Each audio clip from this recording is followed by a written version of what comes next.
Welcome back, Gundam guys and Gundam gals. Patrick Grade here from GGInfiniteNews.com. This time bringing you the video review for the high-grade Universal Century Unicorn Gundam Banshee in Unicorn mode. So I've got all the plates cut and cleaned and everything put together, as well as all the stickers applied. So it's time to take a look at all the individual parts and see how it turned out. So as usual, we'll start at the bottom with the feet and legs and work our way up. And the legs and feet are constructed pretty nicely. A little over 90-degree bend at the knee. The hip joint is molded into the plastic, so there's no swivel there. And the feet have quite a bit of movement, front and back and side to side. There is no mid-foot break or anything, so the foot stays flat. And as you can see, the legs have quite a bit of gold stickers on either side to highlight the details of the thrusters and these little notches here. So the gold definitely does help break up the monotony of the dark blue plastic, and it's a good thing that they included those stickers. Of course, it would have been better if they would have separate plastic, but the stickers didn't turn out actually all that bad, so I'm pretty happy with the overall results. But I would recommend using some of that soft setter or microsolve or top coat to secure these stickers in place, just to make sure they don't dry up and peel off. A lot of nice deep channel lines to panel line if you want to. Maybe using a gold marker here and there to kind of give the hint of the cycle frame underneath. That would be kind of a cool effect, I think. But no moving parts or anything. The calf armor doesn't come up, and nothing else really moves except for the ankles and the knee joint there.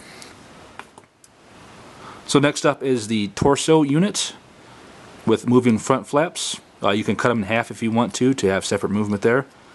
The side flaps also move independently of each other. The back skirts are solid piece. One unique feature is the free-floating piece of plastic here that fits in between the torso and the upper chest. So this way you have a little bit of side-to-side movement without any actual joints or anything. And as you can see, more gold stickers here on the side skirts to highlight the detail in the thrusters there. And these are kind of on top, so they definitely need some extra help, maybe a top coat or something to help them secure in place.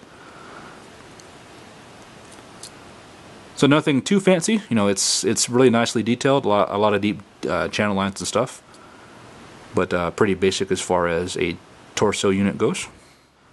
Next up is the chest unit, which has three colors: the large piece of gold here, the dark blue, and some gray for detail pieces.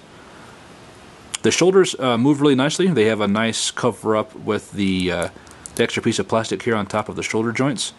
The only thing is, the gold plastic kind of gets in the way, so you see it move around a little bit when you extend the shoulders up some, but it doesn't seem to make them pop all the way off. And if you put this plastic down too tight, it kind of locks these guys in place, so you're either going to have it pretty stationary or a little bit loose on this piece of plastic to move these shoulder joints around. Otherwise, no other moving parts here, just a spot on the back for the backpack, and the poly cap here at the bottom for the torso to plug into. The neck joint is pretty standard for a high grade Universal Century kit. There's some backward and forward rocking movement. So next up are the asymmetrical arms. The weapons are stationary. As far as articulation goes, you get rotation at below the shoulder joint, a little over 90-degree bend at the elbow. And the elbow joint kind of concerns me. It's two pieces of plastic that has a poly cap enclosed, and too much movement seems to separate the two pieces a little bit, especially if you don't have the poly cap cleaned enough. So make sure you get all the edges clean on the poly cap, otherwise you'll have a destapled joint that'll separate itself if you bend it too much. But again, a little over 90 degrees at the elbow. The right hand is free to move around all you want. And as far as movement goes on the armored BS, there really is none. There's no flipping joint or anything. This is in place solidly. So it looks cool. It's kind of a neat looking weapon on the side there. It just would have been nice to have a little more functionality out of it, but of course that's what the destroy mode is for, so otherwise it's okay.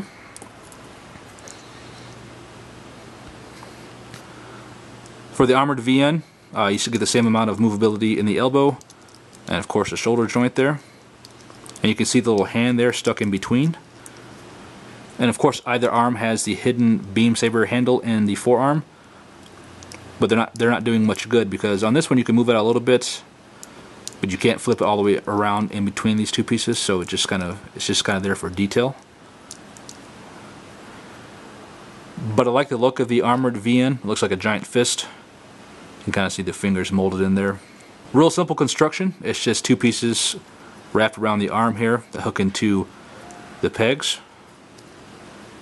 But overall the effect is pretty nice. And it's very light too, so this is not going to cause a weight issue or anything. There's no joint problems there. So next up is the head unit, which has quite a bit of gold on it for such a small piece. The V-fin is very exaggerated, compared to the average Gundam V-fin. It's supposed to be in the style of a lion's mane, so that's why it's so different from the Unicorn version. Although I don't get the comparison there. But anyway, so I used a light gray micron marker to try to pentaline this guy, or the gold at least, and it turned out okay. It may not come up properly on the camera. I tried using a black marker, but it was just too much, I thought. A little too dark on the pentalines for such a light piece. But overall it looks pretty cool. The sticker, this gray right here, or this blue right here, is a sticker. A single sticker, so it kind of wraps around the top and then goes underneath there. So it takes a little bit of effort to get properly aligned. And of course you can kind of see the red sticker for the eyes on the inside of the face mask there. So overall, I do like the redesign of the V-fin on the Banshee version of the Unicorn Gundam. It helps to differentiate it from the other one. So overall, the head looks really nice. So the last of the official pieces for the Banshee Unicorn Gundam is the backpack, which has a majority of the black plastic for the color. And we also have the dark blue for the beam saber handles and the gray for the handle holders and the thrusters there. So nothing different on the backpack when compared to the standard Unicorn Gundam. No redesign or anything back here. But the color separation is pretty cool. So the backpack is real simple, but it does look nice. So attaching both leg units to the hip joint there. Plugging that into the torso armor. Next comes the chest unit.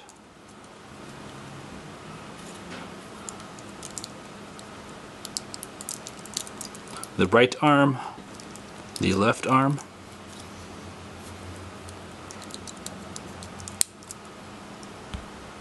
the head,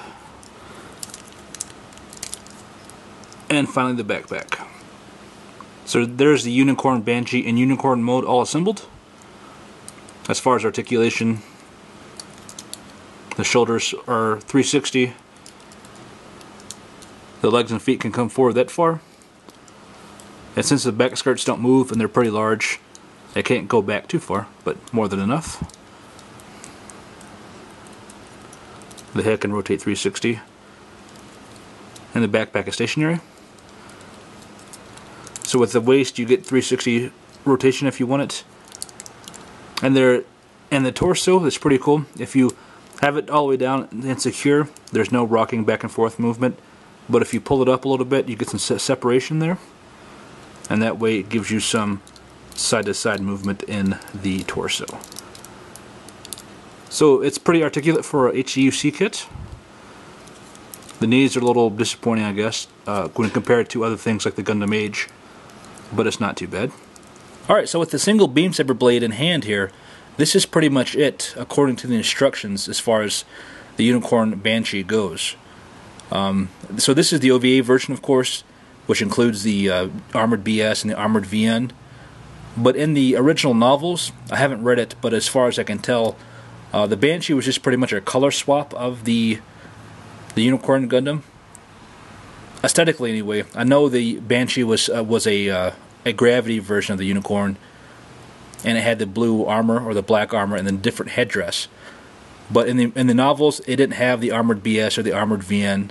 It was just identical to the Unicorn Gundam, aside from colors and stuff. So for the OVA, they swapped it up a bit and added these unique weapons. But in the kit, even though it's not detailed in the instructions, you do get enough plastic to have the Hyper Bazooka, the shield, and if you wanted to, you can take apart the arm setup and use the extra cuffs to have the original Banshee version from the novels. So you can take apart everything, or at least some parts of the arm, and have the novel version, and we'll do that for a second. So after a few minutes of part swapping and polycap swapping, you can have the original Unicorn Banshee from the novels that can hold on to his bazooka and have the shield and hold on to 2 beam saber blades at the same time if you wanted to. So it's a pretty nice option. Sometimes I wonder if it's better to have these 2 different versions in one, or if it would have been nicer to have them save this plastic and add yellow plastic for the thrusters and stuff, as opposed to having all these stickers. So it's kind of up to you, which way you want to display it. If you want to have the novel version of the Banshee, or if you wanted to go with the OVA version. So it's kind of nice to have those 2 different choices. And for size comparisons, here's the Unicorn Banshee next to the standard issue size for the Gundam Age normal version at 18 meters. So it's quite a bit taller and quite a bit more bulky as well, especially with the weapons on the arms. So definitely a lot more bulk to it. And of course it's the same height as the standard Unicorn Gundam HGUC model, but again a little wider with the extra armaments on the arms. So a pretty nice size model, especially for a high grade UC kit and 1/44 scale. Alright, so here's the Banshee Gundam back in the OVA version with the armored BS and armored VN on its arms. I think this is a really nice kit. It's nice to have the option of going back and forth between the novel version and OVA version if you're a fan of one over the other. The gold has turned out pretty well, better than I thought it was from the pictures, but still not perfect. It would have been nice for it to be a little more yellow gold, I guess, as opposed to the orange. But overall it's not too bad, and of course it's real easy to paint these couple pieces that are exposed. So the kit overall is really nice, an easy build, doesn't take too long, and the results are pretty good, as you can see. One thing though is the dark navy blue, having that much of it on one kit is a little seems a little overdone, I guess, when compared to the stark white of the original Unicorn. I think I like the white better than all of the dark blue, just because there's so much of the dark blue. But straight out of the box, I think it's a really nice kit. Definitely worth the $24 or so that it takes to get it, and the time you would take to put it all together. So, and I also think it's a worthwhile purchase over even if you already have the original Unicorn Gundam in Unicorn mode. I think this is different enough to make it unique, standing next to each other. So thanks a lot for watching the review. I appreciate all your reviews. Please like, subscribe, and comment. Let me know what you think of my videos so far, and stay tuned for the destroy mode of the Unicorn Banshee. That'll probably have to come tomorrow since it's getting late here on Sunday night. Tomorrow or Tuesday I should get that up, so stay tuned for that, as well as some other videos. Thanks a lot for watching, and I'll see you soon.